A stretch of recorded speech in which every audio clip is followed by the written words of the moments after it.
ouvir a voz do Salvador.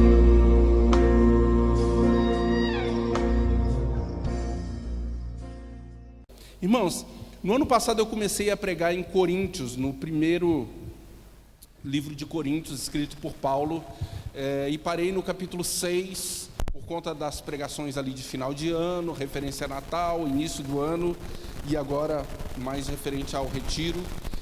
Então nós vamos voltar no capítulo 7, e o capítulo 7 talvez seja um dos mais complicados de se falar na igreja como uma pregação de domingo à noite. Talvez como um estudo ele funcione um pouco melhor, mas nesse pouco tempo que a gente tem de pregação, a gente vai tentar falar um pouquinho sobre o que trata esse capítulo 7 de Coríntios, ok? 1 Coríntios capítulo 7, queria que você acompanhasse aí, a partir do versículo 32.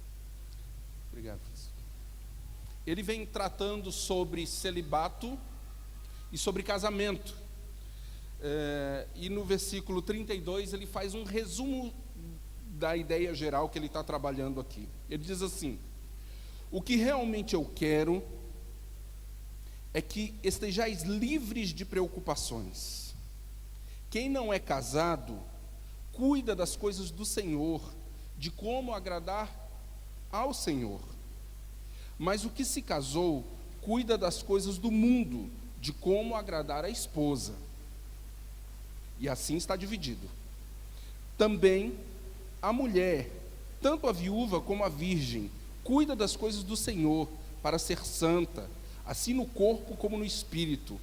A que se casou, porém, se preocupa com as coisas do mundo, de como agradar ao marido. Digo isso em favor dos vossos próprios interesses.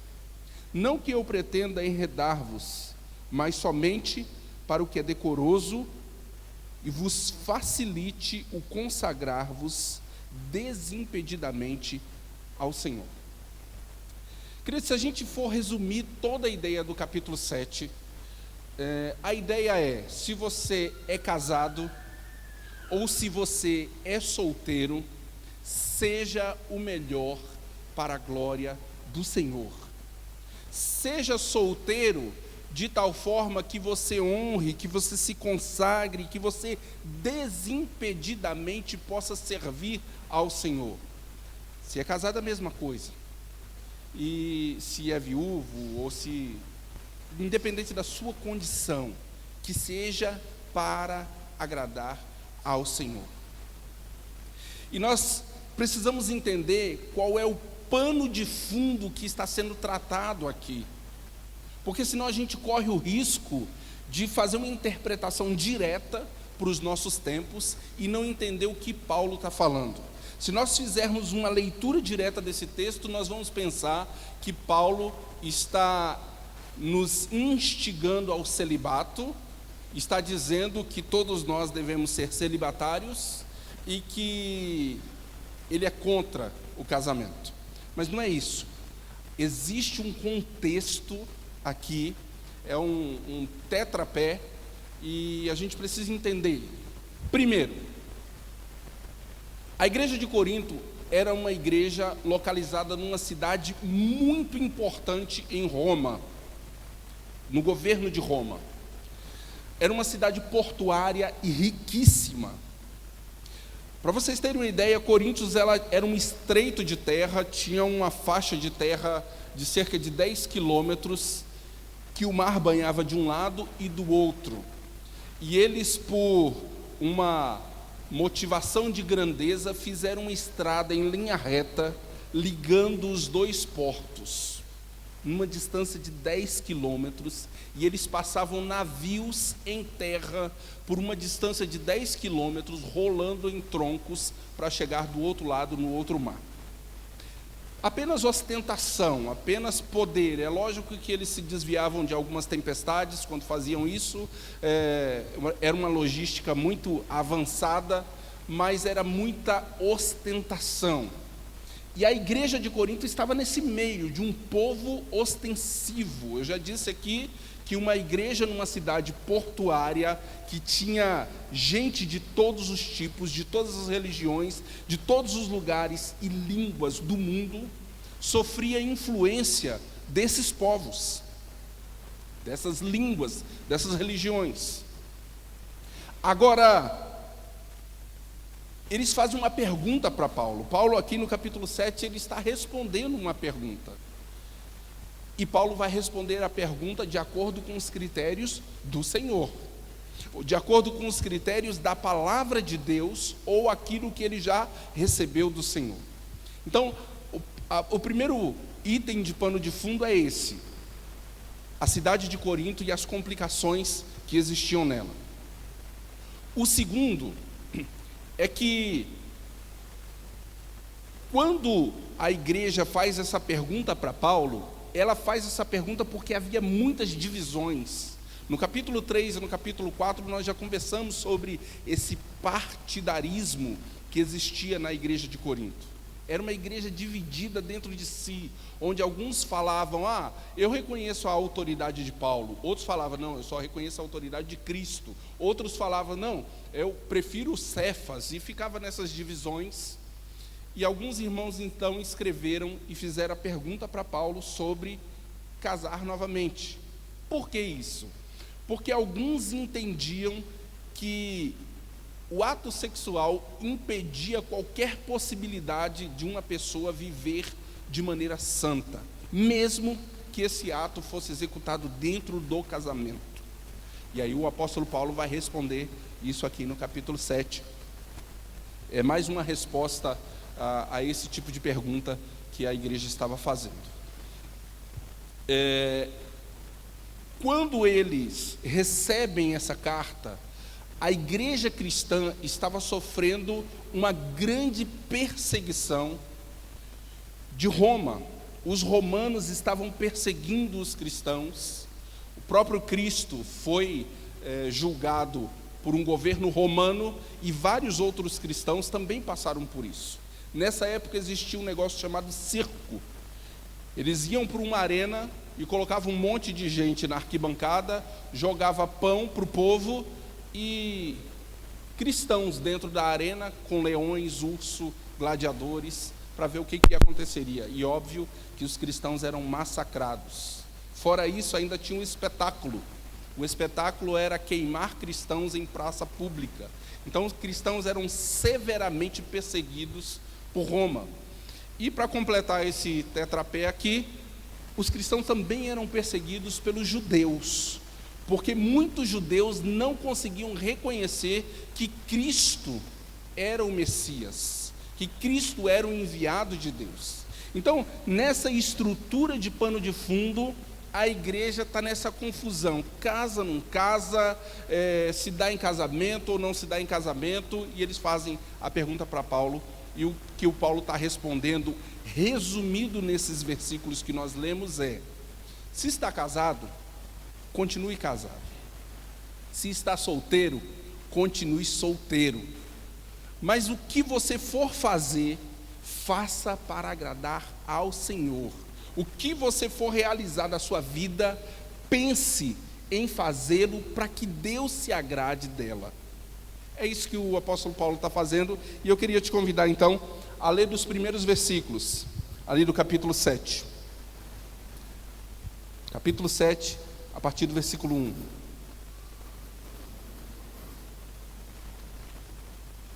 Veja que logo no início dá para identificar que ele está respondendo uma pergunta, né?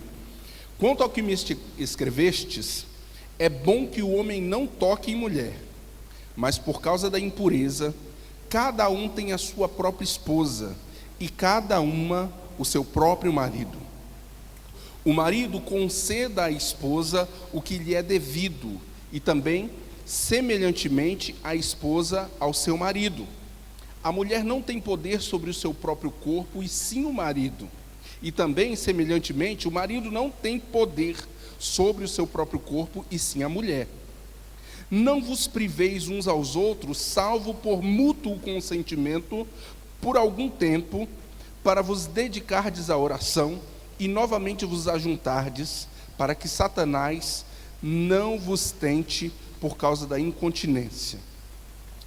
O que o apóstolo Paulo está falando aqui logo de início é, na sua resposta, a pergunta que fica implícita, a pergunta deveria ser alguma coisa assim: no tempo de perseguição que estamos vivendo, nas lutas que estamos passando, nos conflitos que estamos cercados, casa ou não casa?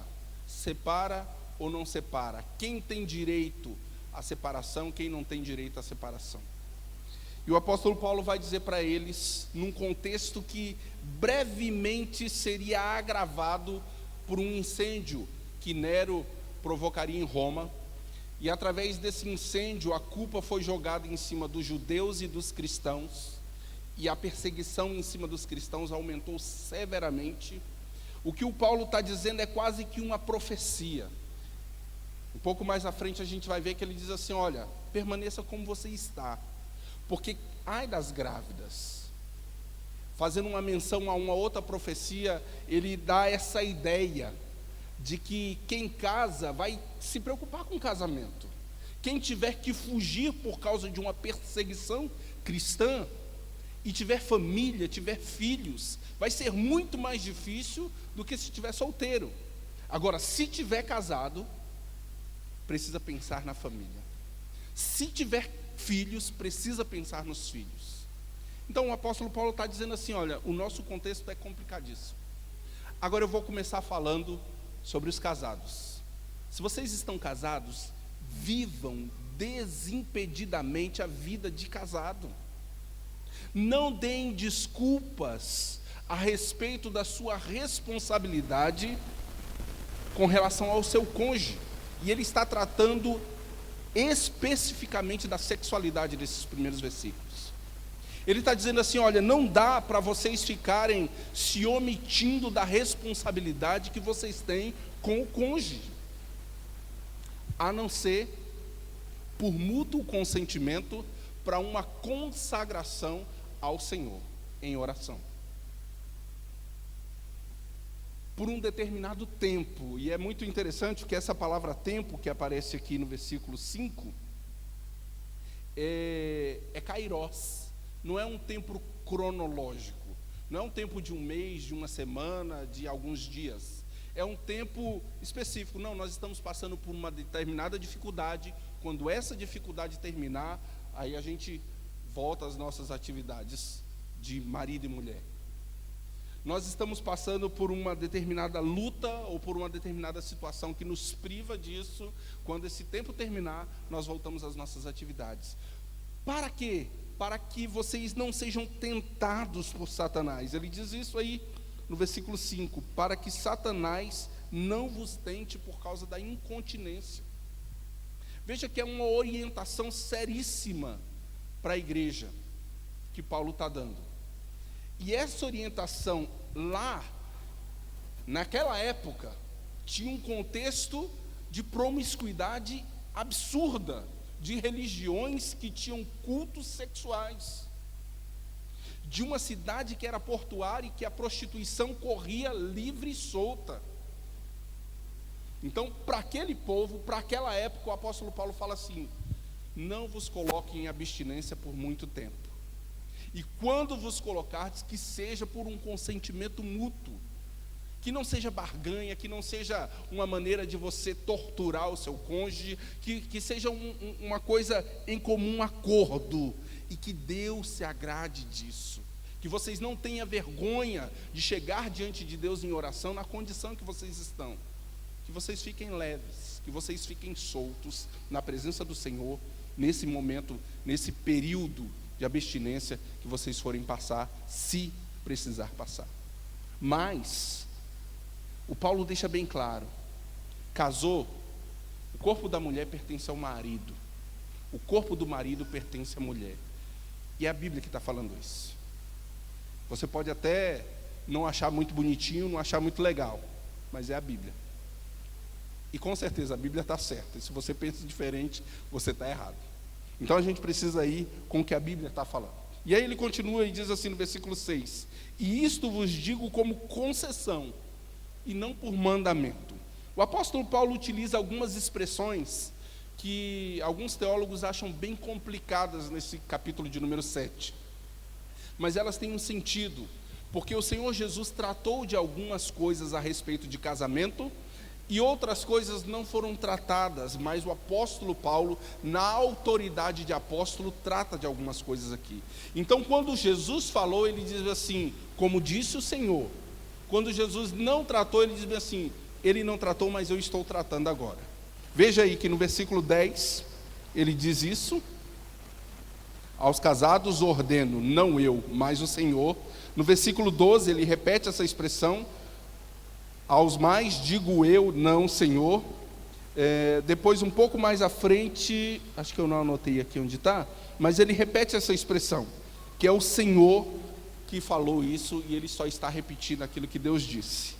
Aqui, a partir do versículo 7, queria que você voltasse lá, ele diz assim: quero que todos os homens sejam tais como também eu sou.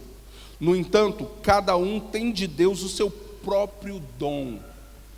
Um, na verdade, de um modo, e outro do outro. E aí aquilo que eu estava dizendo no início.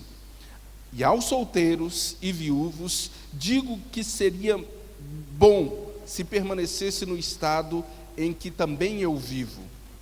Caso, porém, não se dominem, que se casem, porque é melhor casar do que viver abrasado. O apóstolo Paulo, nesses poucos versículos aqui, ele faz um bolo e diz assim: os solteiros e os viúvos têm duas escolhas apenas. Ele, como uma pessoa que já era solteiro ou viúvo, alguns teólogos acham que ele nunca tinha casado, outros acham que a esposa o abandonou depois que ele se converteu a Cristo. Alguns teólogos acham isso, eu acho isso também, mas a gente não pode afirmar com 100% de segurança, porque nenhum texto bíblico afirma isso e nem na história. No entanto, o apóstolo Paulo era sozinho, por qual consequência a gente não tem certeza plena. E aqui ele diz assim: se você ainda não casou, permaneça como está, porque nesse tempo de tribulação, e aí a gente precisa lembrar do contexto, nesse tempo de tribulação, nesse tempo de perseguição, é melhor que você seja solteiro do que você ser casado. Nesse tempo de luta, onde os cristãos precisam fugir o tempo todo, é melhor estar sozinho, no sentido de não se preocupar com esposa ou com filhos, do que ter uma preocupação a mais na hora que você precisar correr para um lado ou para o outro. É isso que o apóstolo Paulo está falando aqui. No entanto, ele trata de uma outra luta nesses versículos. E ele diz assim: só que, se vocês não aguentam segurar a onda, se vocês não aguentam segurar a sexualidade, é melhor que se casem. Porque é melhor casar do que viver abrasado. E ele fala isso tanto para os solteiros quanto para os casados. Existe um princípio bíblico, e eu acho lindo que Deus projetou que a sexualidade fosse um presente divino para o casamento. Deus dá um presente para o casal usufruir desse presente dentro do casamento. Nem antes e nem fora, mas dentro do casamento. Nós precisamos lembrar isso no nosso coração, porque isso é Bíblia. Nós precisamos viver isso para agradar ao Senhor. Em resumo, tudo que o apóstolo Paulo está falando aqui, tanto para solteiros quanto para casados, tanto para quem quer ficar solteiro quanto para quem quer casar, agrade ao Senhor. Use a sua vida da maneira como ela está para agradar o Senhor. E aí ele entra na parte mais complicada, já falando de família, a partir do versículo 10. Ora, aos casados ordeno, como o Senhor já ordenou, ordeno não eu, mas o Senhor, que a mulher não se aparte do marido. Se porém ela vier a separar-se, que não se case, ou que se reconcilie com seu marido, e que o marido não se aparte de sua mulher. Aos mais, digo eu, não Senhor. No caso, o Senhor não tratou disso, mas eu estou dizendo agora. Se algum irmão tem mulher incrédula, e esta consente em morar com ele, não a abandone. E a mulher que tem marido incrédulo, e este consiste em viver com ela, não deixe o marido, porque o marido incrédulo é santificado no convívio da esposa, e a esposa incrédula é santificada no convívio do marido. De outra sorte, ele dá um exemplo: os vossos filhos seriam impuros, porém agora são santos. Esse exemplo que fecha o contexto desses versículos é: se você se converteu ao Senhor depois de casado e o seu cônjuge não passou por esse processo de conversão ainda, não separe.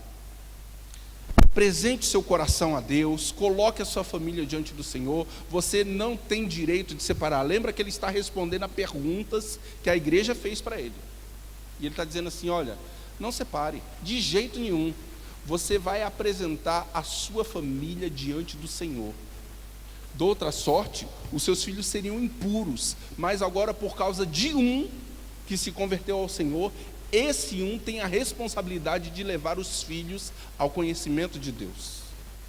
Esse um tem a responsabilidade de ensinar os princípios do Senhor, orar pelos e com os filhos, para santificá-los. Ele não está dizendo que automaticamente, porque um se converteu, os filhos são santos. Ele está dizendo, porque um se converteu, o processo de santificação entra dentro desse lar. O processo de purificação entra dentro dessa família. Assim como na família que os dois, que o marido e a mulher são convertidos, esse processo entra no ensino para os filhos. É um princípio. Ensina a criança o caminho que deve andar, para que quando cresça, não se desvie dele. Mas se até em casais que crescem na igreja, que tentam ensinar os seus filhos desde pequeno, acontece de alguns filhos darem uma rateada aí na história, imagina quando um dos dois não são convertidos. Mas o princípio é válido. O princípio bíblico é: ensina a criança o caminho que deve andar. E esse processo de santificação vai acontecer, inclusive, na casa que só um dos dois é convertido. Então o que o apóstolo está falando é: não separe. Continue casado, se esforce para que o casamento prossiga. E ele continua um pouco mais à frente, ele diz assim: mas se o descrente quiser apartar-se, que se aparte. Em tais casos, não fica sujeito à servidão, nem o irmão, nem a irmã. Deus vos tem chamado à paz. Pois como sabes, ó mulher, se salvará teu marido, ou como sabes, ó marido, se salvará tua mulher. Ande cada um segundo o Senhor lhe tem distribuído, cada um conforme Deus tem chamado, e assim é assim que ordeno em todas as igrejas. O apóstolo Paulo está dizendo aqui: irmãos, não separe não. Se depender de você, que é convertido, que é crente no Senhor, não separe. Lute pelo casamento. O casamento é uma instituição divina, é algo que Deus tem prazer. Mesmo nas adversidades, mesmo que um é convertido e outro não, Deus instituiu o casamento. Então, só a morte que deve separar. É duro, porque algumas famílias acabam quebrando essa aliança de casamento. E lá desde Moisés já havia concessão, inclusive bíblica, para que o casamento fosse desfeito em caso de adultério. Adultério significa quebra de aliança. O povo de Israel quebrou a aliança com Deus em determinados momentos. Deus sempre foi atrás do seu povo. Oséias, o livro de Oséias é um tratado sobre isso. O profeta Oséias é chamado por Deus para casar-se com uma prostituta. E ele vai lá e tira a prostituta da sua atividade e casa com ela. Depois de algum tempo, ela o abandona e volta à prostituição. E Deus fala para ele: vai lá e chama ela de novo e casa com ela de novo e continua com ela. Ele vai lá e pega ela de novo, toma ela como esposa. E isso acontece novamente. E Deus diz para o profeta assim: é assim que o meu povo me trata. O meu povo me troca o tempo todo por imundícias. Mas isso era o povo de Israel.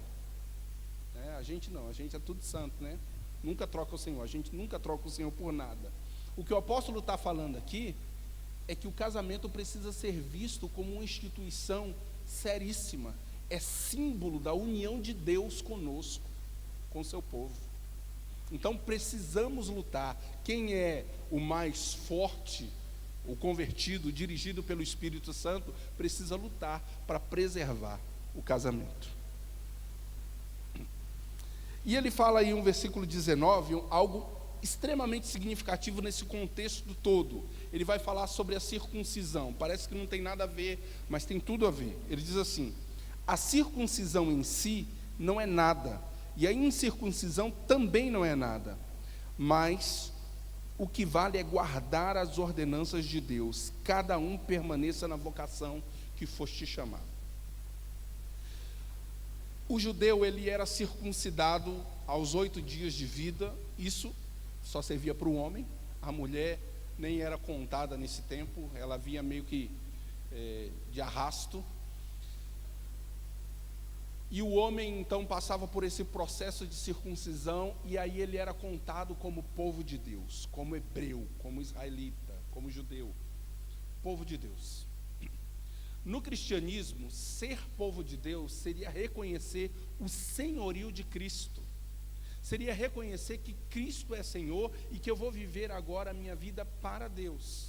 E o que o apóstolo Paulo está falando aqui para a igreja é assim: irmãos, se você, no seu ato de conversão, de reconhecimento de que Cristo é o Messias, de que Cristo é o Senhor, é o Salvador, se você era circuncidado, amém. Continue a sua vida com o Senhor e agrade ao Senhor com esse ato de circuncisão que foi feito na sua infância, mas isso não tem valor nenhum. Agora, se você não foi circuncidado, se você é um incircunciso, isso também não tem valor nenhum. O valor está em reconhecer que Cristo é Senhor. Ele está dando um exemplo para tratar do assunto geral, que é ser casado ou ser solteiro. E ele dá um outro exemplo, que é ser escravo ou ser livre. A partir do versículo 21, ele está fazendo duas analogias aí. Foste chamado sendo escravo, não te preocupes com isso, mas se ainda pode tornar-te livre, aproveita a oportunidade. Porque o que foi chamado no Senhor, sendo escravo, é liberto no Senhor. Semelhantemente, o que foi chamado sendo livre, é escravo de Cristo. Por preço foste comprado, não vos torneis escravos de homens. Irmãos, cada um permaneça diante de Deus naquilo em que foi chamado. Veja que o apóstolo Paulo está dizendo assim: irmão, se você foi chamado para ser casado, se você foi chamado e tem vontade de casar, tem desejo de casar, tem desejo de ter um marido, de ter uma esposa, de ter família, isso é um dom. Isso é tratado por Paulo como um dom, é uma dádiva divina. Então, lute por isso, corra atrás disso, invista nisso, mas não faça de qualquer jeito. Se você foi chamado para o celibato, também é um dom. E a pessoa que é chamada para o celibato, normalmente ela não tem interesse em casamento, não fica sonhando com família, com filhos, ou com qualquer coisa desse tipo. São poucos os chamados para o celibato.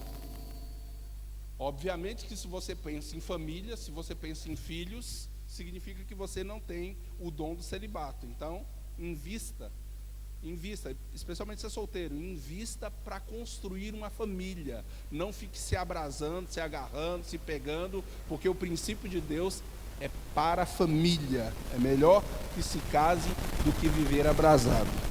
Amém? E aí ele entra numa parte do texto que nós já lemos, num contexto que nós já criamos, aqui do versículo 25 ao 31, ele está falando desse contexto, dessa realidade que eles estavam vivendo nessa época. Com respeito às virgens, não tenho mandamento do Senhor, porém, dou a minha opinião, como tenho recebido do Senhor a misericórdia de ser fiel. Considero, por causa da angustiosa situação presente, da perseguição que nós estamos vivendo, ser bom para o homem permanecer assim como está. Estás casado? Não te preocupes em separar-te, não procures separar-te. Está livre de mulher? Não procure casamento. Mas se te casares, com isso não pecas. E também, se a virgem se casar, por isso não peca. Ainda assim, tais pessoas sofrerão angústias na carne, e eu quisera poupar-vos, por causa da perseguição. Isso, porém, vos digo, irmãos, o tempo se abrevia. E aí ele vai falar o que estava acontecendo fora da igreja, naquela realidade que estava influenciando a igreja. O que resta é que não só os casados sejam como se o não fossem, mas também os que choram como se não chorassem, e os que se alegram como se não alegrassem, os que compram como se nada possuíssem, e os que se utilizam do mundo como se dele não usassem, porque a aparência desse mundo passa. O que o apóstolo Paulo está falando aqui é que nessa época as pessoas gostavam de viver de aparência. Nesse contexto, as pessoas gostavam de mostrar aquilo que não era. Quem era casado queria viver como se não fosse casado. Quem era solteiro queria usufruir de coisas de casado. Então nessa época aqui tinha essas coisas. E aí o apóstolo está falando assim: a gente não pode viver de aparência. Veja o que ele diz no versículo 32, que nós lemos no início. O que realmente eu quero é que estejais livres de preocupação. Quem não é casado, cuida das coisas do Senhor, de como agradar ao Senhor. E quem casou, vai agradar ao Senhor, agradando ao seu cônjuge. Quem casou e constituiu família, vai agradar ao Senhor, cuidando da sua família. Se era solteiro e casou, agrade ao Senhor cuidando da família. Se era viúva e casou, agrade ao Senhor cuidando da sua família. É um princípio bíblico, família, desde Adão e Eva. E Deus gosta quando a gente investe nisso e preserva isso para a glória dele. 36, versículo 36. Entretanto, se alguém julga que trata sem decoro a sua filha, aqui ele está falando sobre a maneira como o casamento era formado naquela época, que eram os pais que decidiam, que faziam os acordos. E ele está dizendo assim: se a tua filha está passando muito da idade, você acha que você está segurando muito tempo, faça o que você acha que é melhor, mas pensando no que o Senhor pensa, como o Senhor gostaria que fosse. Ele diz assim: entretanto, se alguém julga tratar sem decoro sua filha, estando já a passar-lhe a flor da idade, e a circunstância o exigem, faça o que quiser, não peca que se casem. Todavia, o que está firme no seu coração, não tendo necessidade, mas domínio sobre o seu próprio arbítrio, e isto bem firmado no seu ânimo, para conservar virgem a sua filha, bem fará. E assim, quem casa sua filha virgem, faz bem. Quem não a casa, faz melhor. No contexto cristão, na maneira como o casamento era executado nessa época, o apóstolo Paulo está dizendo assim: olha, se você que é pai, se você que é mãe, se esforça para preservar a pureza nos seus filhos, você faz bem. E se o seu filho chega ao casamento puro, sexualmente falando, você foi muito bom. Agora, se você resolver que a sua filha, no caso aqui, como ele está tratando, né, já passou da idade, já passou dessa situação de necessidade de casamento, e você não vai casá-la, você está fazendo uma boa coisa para ela, porque você está preservando ela de uma grande perseguição que nós teremos, e ela vai ficar mais livre para poder viver a sua vida. Eu acho isso extremamente complicado para esse contexto que era super machista, inclusive biblicamente falando. Os homens olhavam para a sua condição e queriam cuidar da sua condição de uma forma diferenciada de como a mulher era cuidada. E quando a gente vê isso na Bíblia, a gente meio que dá uns arrepios, né? Meio que complica. Parece que é complicada essa leitura, mas se nós entendermos o contexto, como eu fiz no início, fica mais fácil da gente entender. O pai, para cuidar da sua filha, ele daria a sua própria vida. Será que o marido daria também? teria que ser alguém bem escolhido pelo pai. Era o pai que escolhia. Então a responsabilidade, no final das contas, recaía sobre os ombros do pai. A mulher nem interessava muito a opinião dela nessa época. Hoje, nós temos uma possibilidade muito mais dividida e uma responsabilidade muito mais compartilhada. Todos nós temos responsabilidade diante de Deus, de cuidar da nossa pureza, fora e dentro do casamento. E no final das contas, é isso que está sendo tratado aqui no versículo 7, no capítulo 7. Nós somos chamados para agradar ao Senhor. Veja como ele termina o capítulo, a partir do versículo 39, aliás. A mulher está ligada enquanto vive o marido. Contudo, se falecer o marido, fica livre para casar com quem quiser, mas somente no Senhor. Ou seja, dentro dos princípios que o Senhor já estabeleceu.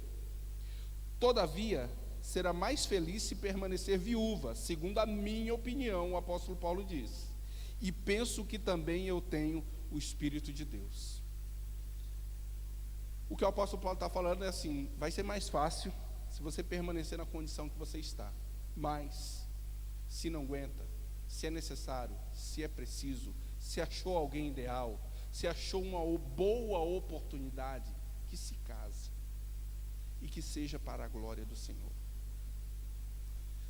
Numa igreja complicada, numa cidade complicada, com um futuro bem próximo, complicadíssimo, o apóstolo Paulo entendendo todas essas realidades e ainda com um outro agravante. A igreja cristã dessa época entendia que Cristo estava voltando a qualquer momento. A qualquer momento Cristo voltaria, e todo cristão precisa pensar dessa forma. Cristo está voltando daqui a pouco. A igreja pensava assim, e isso, obviamente, que estaria na véspera disso, mais perseguição, e eles passaram por isso. Só que o que aconteceu foi uma perseguição criada por Nero. Hoje, nós vivemos uma perseguição ideológica. Nós vivemos num contexto de um mundo, e eu falei um pouquinho sobre isso no retiro, que é um mundo pluralista. Cada um tem a sua ideia, cada um tem o seu pensamento, cada um acha de uma maneira, cada um acha de uma forma. E se você não respeita a forma do outro, você está sendo preconceituoso.